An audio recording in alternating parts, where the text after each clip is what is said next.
নরসিংদীর শিবপুর উপজেলার হরণখোলা গ্রামের মৃত কাজম আলীর সন্তান করিম মিয়া কর্মসংস্থানের আশায় গত এক যুগ আগে লেবাননে পাড়ি জমান তিনি। বিদেশে যাওয়ার খরচ জোগাতে নিজের জমিজমা পর্যন্ত বিক্রি করেছিলেন করিম। স্বপ্ন ছিল সেখানে দিনে রাতে পরিশ্রম করে পরিবারের দুঃখ দুর্দশা দূর করবে। তবে নিয়তি তাকে সেই সুযোগ দেয়নি। গত 11ই মে রাতে লেবাননে মাইফাদুন এলাকায় এক বন্ধুর সঙ্গে ঘুরতে গিয়ে ইসরায়েল লেবানন চলমান সংঘাতে ড্রোন হামলার শিকার হন করিম। এতে ঘটনাস্থলেই তার মৃত্যু হয়। মঙ্গলবার রাতে আরেক প্রবাসীর ফোনে মৃত্যুর খবর দেশে পৌঁছালে কান্নায় ভেঙে পড়ে স্বজনরা। আমার দুইটা না তিনি আমরা দেখতে সরকার একটু চাইতো। আমি তিনি হয়ে গেছি আমার আর আমার লাশটা আমি তো লাশটা চাই আমি। আমরা শুনছি মঙ্গলবারের মনে মতেন 10টা-11টার দিকে খবরটা হয়েছে। মঙ্গলবারে খবরটা হয়েছে আর কি।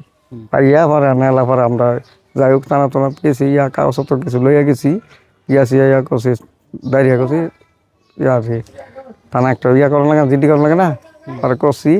পরে তো কিছু নেই, আমার ভাই মারা গেছে, 2টা বাচ্চা থুয়ে গেছে, ওই যে ভাই বোটা। জীবনের সবটুকু শ্রম ও স্বপ্ন তিনি ব্যয় করেছিলেন পরিবারের সুখের জন্য। স্ত্রী, 2 সন্তান আর মাকে নিয়ে চলছিল সুখের সংসার। কথা ছিল এবার কুরবানি ঈদে বাড়ি ফেরার।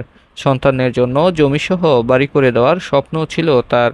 কিন্তু আজ সেই পরিবারই পড়েছে চরম অনিশ্চয়তা ও অসহায়ত্বের মধ্যে। শেষবারের মতো তার মরদেহটি দেখার আশা এখন স্বজনদের। সেই ভাগ্যটা তার হইল না স্যার।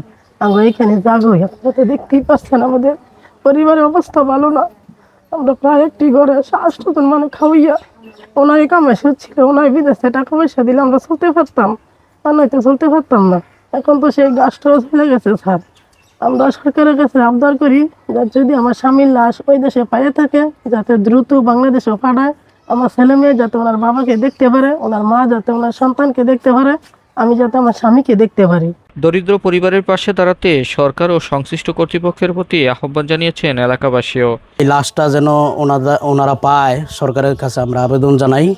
পাশাপাশি এই গরিব এবং এতিম বাচ্চাটার ভরণ পোষণের দায়িত্ব যদি সরকারের পক্ষ থেকে বহন করা হয় তাহলে আমরা আশাবাদী ওনারা অনেক উপকৃত হবে। এদিকে নিহত প্রবাসী করিম মিয়ার পরিবারের পাশে থাকার কথা জানিয়েছেন উপজেলা নির্বাহী কর্মকর্তা। স্বপ্ন নিয়ে বিদেশ যাওয়া করিম আজ লেবাননের মাটিতে পড়ে আছে নিথর দেহ হয়ে। আর সেই দেহটুকু শেষবারের মতো দেশে ফেরার অপেক্ষায় নির্ঘুম রাত কাটছে একটি পরিবারের।